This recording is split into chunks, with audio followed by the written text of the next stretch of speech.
اور کچھ لوگوں نے یہ سمجھ رکھا ہے ایک بکرا لے کر کے آتے ہیں پورے گھر والوں کی طرف سے قربانی. میرے عزیزو، بکرا ایک آدمی کی طرف سے ہی قربان ہوگا جو مالک نصاب ہے. گھر میں اگر 4 لوگ مالک نصاب ہیں تو چاروں پر قربانی ہے، شوہر پر بھی، بیوی پر بھی، بیٹے پر بھی، جو مالک نصاب ہے. مالک نصاب کا مطلب کیا ہے آپ جانتے ہیں؟ جس کے پاس 52.5 تولہ چاندی یا 7.5 تولہ سونا یا اس کے برابر کی قیمت ہو، دونوں میں سے کسی ایک کے برابر کی قیمت ہو.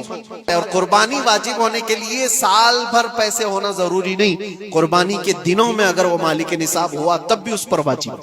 زکوٰۃ کا حکم الگ ہے، قربانی کا حکم الگ ہے.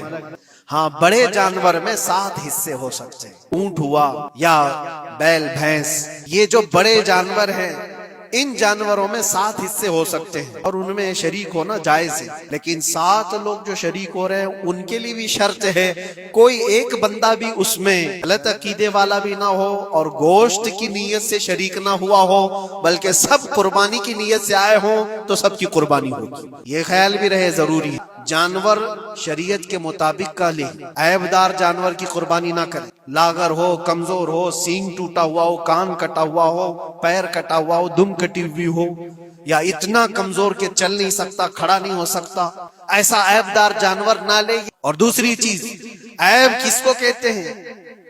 عیب کس کو؟ کان میں اگر سوراخ ہے تو وہ مکروہ ہے لیکن قربانی ہے اس کی.